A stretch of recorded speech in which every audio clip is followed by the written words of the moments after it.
네, 오늘 화요 새벽에 오신 여러분들 주님의 이름으로 환영합니다. 오늘부터는 이제 사무엘상을 함께 나누는데, 여러분 다음 자막처럼 사무엘 하면 여러분 떠오르는 것이 있으십니까?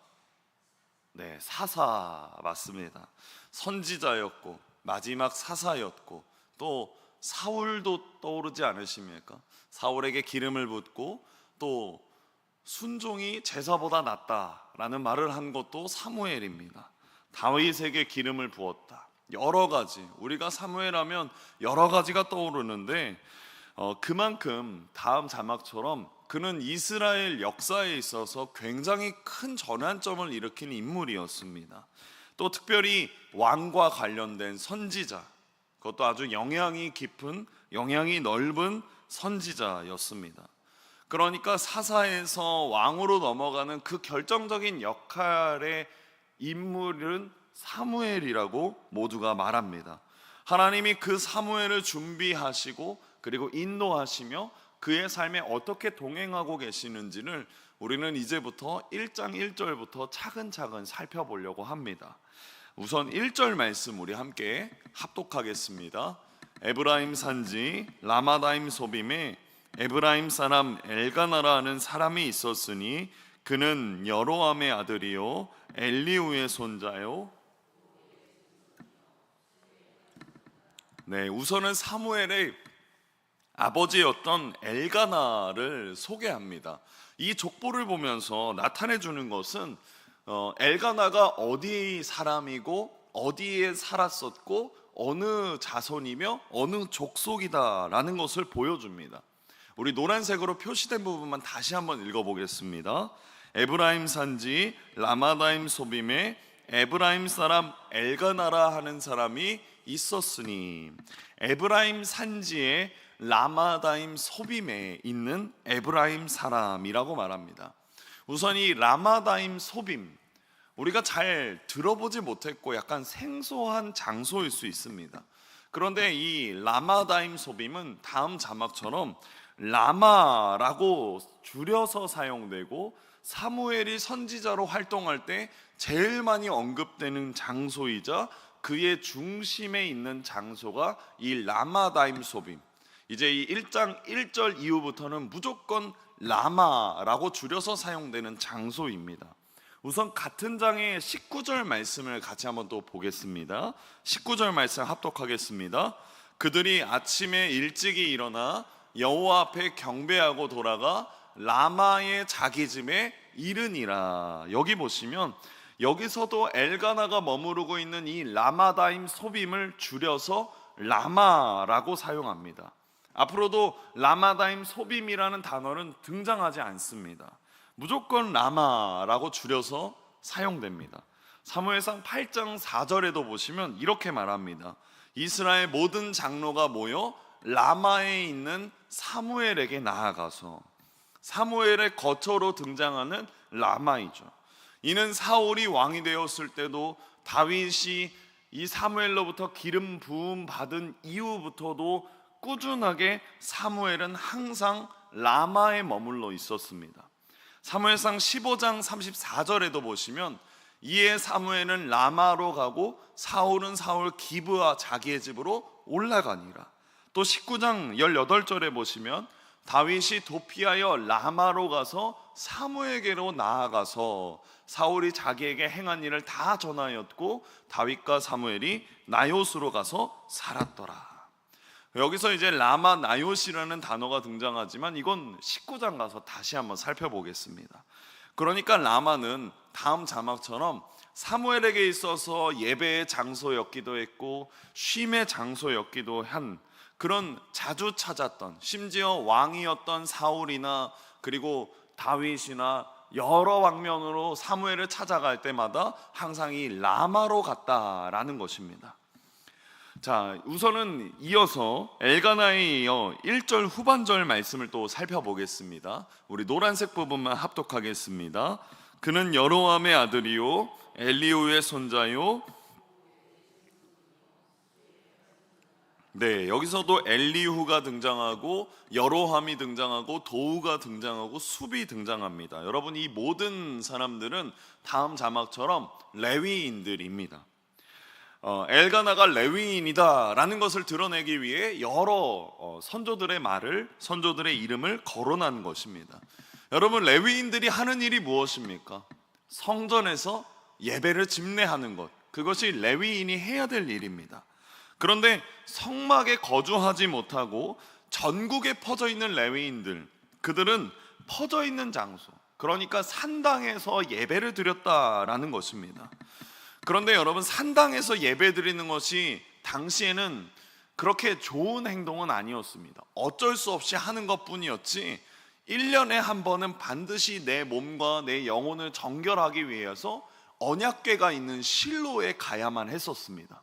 실로에서 예배를 드려야지만 내 영혼이 건강하고 내 몸이, 내 육체가 거룩한 것을 하나님 앞에 온전히 증명하고, 그런 시간이 실로에 가서 예배를 드려야 되는 순간들이 분명히 존재했다라는 겁니다. 다음 사진을 함께 보십시오. 자, 그러면 이 엘가나가 거주했던 이 라마에서 언약궤가 존재하는 실로까지의 거리가 얼마일까? 제가 찾아보니까 약 한 28km 정도라고 말합니다. 그러면 28km가 과연 걸어서 어느 정도일까? 오늘날 우리나라로 환산해서 오늘날 우리 교회를 중심으로 28km 정도 떨어진 곳이 어디일까? 제가 찾아보다가 김포공항이 28km 정도 떨어져 있습니다. 그럼 그 28km 거리를 우리나라 도로를 향해서 걸어가면 몇 시간 정도 걸릴까 찾아보니까 7시간 거의 반 정도 됩니다. 그러니까 라마에서 실로까지 물론 7시간보다 더 이상으로 걸리겠지만 그 정도 거리를 1년에 한 번씩 엘가나는 가서 예배를 드렸다라는 것입니다. 그런데 방금 보신 사진의 왼쪽 편 같이 그리고 오늘 본문 말씀처럼 당시에 실로에서 예배를 집례했던 제사장이 엘리와 엘리의 두 아들이었던 홈니와 비느하스였습니다. 우리는 이미 성경을 여러 번 읽어봐서 알겠지만 이들은 하나님을 업신여기는 제사장이었고 하나님을 제대로 알지 못하는 사람들이었습니다. 엘가나가 1년에 한 번씩 하나님 앞에 자신의 거룩함과 그리고 자신의 영혼을 증명하기 위하여 실로에 가서 예배를 드렸는데, 거기서 영적인 무장을 해야 됐는데 그곳에 있는 제사장이 누구입니까? 하나님을 업신여기고 하나님을 제대로 알지 못했던 홈니와 비느하스였다라는 겁니다. 얼마나 비참하고 얼마나 그 당시의 이스라엘의 모습을 보여주는 대목인 것입니다. 또 그에게는 또 다른 문제가 있었습니다. 외적으로는 그리고 사회적으로는 그런 문제가 있었지만 가정 안에 또 다른 문제가 존재하죠. 2절 말씀 우리 함께 합독하겠습니다. 그에게 두 아내가 있었으니 한 사람의 이름은 한나요, 브닌나라. 브닌나에게는 자식이 있고 한나에게는 자식이 없었더라. 다음 사진과 같이 한나와 브닌나의 갈등이 이 엘가나 가정 안에 일어나고 있었던 문제였습니다. 한나는 첫 번째 아내였지만 자녀가 없었습니다. 거듭 이야기하지만 이스라엘 민족에게 있어서 자녀는 우리가 생각하는 자녀의 의미에 더 큰 의미가 있습니다. 자녀는 분명히 하나님이 주신 기업입니다 라고 믿었기 때문에 이런 기업이 없다? 하나님의 복이 없다라는 증거이고, 그녀의 영혼은 그만큼 괴롭고 수치스러운 것이 자녀가 없는 것이었습니다. 한나의 이름의 뜻은 은총입니다. 그런데 자녀가 없으니까 자신의 이름이 은총이라 한들 어디서 하나님의 은총이 느껴졌겠습니까? 하나님의 은총답게 하나님께서 함께 하신다면 하나님의 기업이, 하나님의 열매가 자신에게부터 있었어야 됐는데 그것이 없기 때문에 어딜 가서도 떳떳하지 못했고, 남편의 사랑을 받아도 그것이 자신에게 있어서 진정한 행복이 되지 않았던 것입니다. 5절 말씀에 이렇게 말합니다. 우리 함께 합독하겠습니다. 한나에게는 갑절을 주니 이는 그를 사랑함이라. 그러나 여호와께서 그에게 임신하지 못하게 하시니. 여러분, 레위인들은 제사를 드리고 나서 그 분깃을, 그 제사의 분깃을 가족들과 함께 나누어 먹습니다. 그때 엘가나가 한나에게 얼마를 줍니까? 갑절을 줍니다. 그런데 그녀의 마음은 자녀가 없다라는 것이 더욱 마음 아팠습니다. 반대로 두 번째 아내였던 분인나는 어땠을까요? 4절 말씀에 이렇게 말합니다. 합독하겠습니다. 엘가나가 제사를 드리는 날에는 그의 모든 자녀에게 주고, 여기 노란색 부분에 모든 자녀에게 주었다라는 표현을 보자니까 분인나는 아마 여러 명의 자녀들이 있었던 것 같습니다. 그런데 이렇게 자녀의 축복을 받았음에도 불구하고 남편의 사랑은 자신이 아니라 늘 한나에게 가 있었습니다. 여러 명의 자녀를 낳아도 항상 한나가 더 많은 사랑과 더 많은 분깃을 받았다라는 것입니다. 한나와 분인나 두 여인이 서로를 보살펴주고 이해해주고 격려해주고 위로해주면 좋지만 그들은 앙숙의 관계였습니다. 6절 말씀에도 보십시오. 이렇게 말합니다. 그를 심히 격분하게 하여 괴롭게 하더라. 분인나의 성품이 어떻습니까? 그녀는 시기와 질투를 아주 적나라하게 보여주고 있습니다. 탐심 또한 많았습니다. 자기가 가진 것에 만족하지 못하고 상대방이 가진 것에 분노합니다.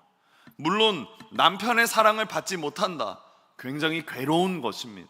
그러나 이것은 남편과 내가 풀어야 될 문제이지 않겠습니까?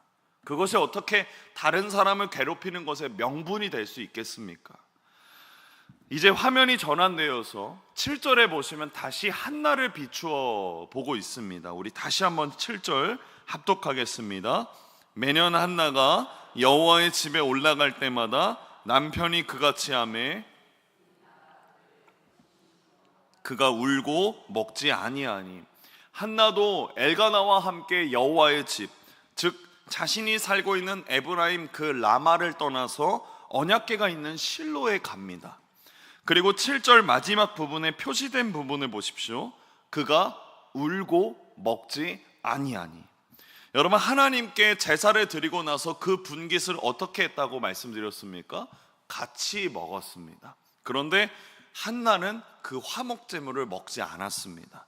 하나님께 제사를 드리고 나서 식탁에서 함께 교제한다는 것은 단순히 먹는 것에만 그치는 것이 아니라 함께 먹는 사람들과의 화목을 추구하는 일입니다.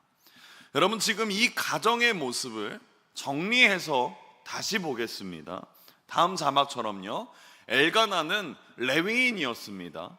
성전에서 집례하지 못하고 변방에 있는 라마에서 예배를 드리고 있었던 사람이었고, 가장 그나마 한 해의 영적 무장을 위해서 실로에 올라가나 당시의 제사장이 누구였습니까?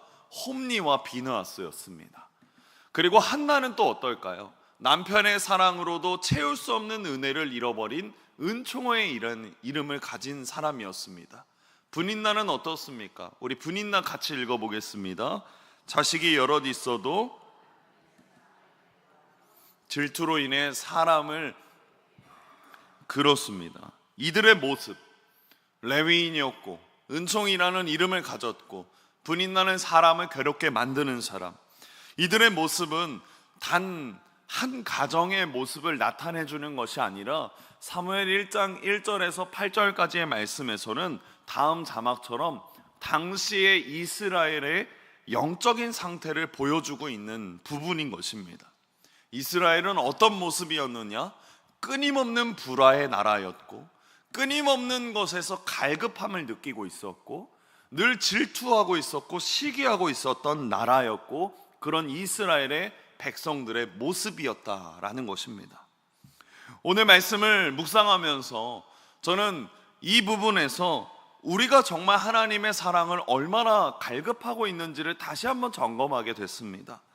여러분, 다음 자막처럼요, 여러분은 행복하십니까? 라는 질문 속에 여러분 어떻게 대답하시겠습니까? 우리는 이 행복의 기준이 세상이 말하는 기준과 다른 사람들입니다.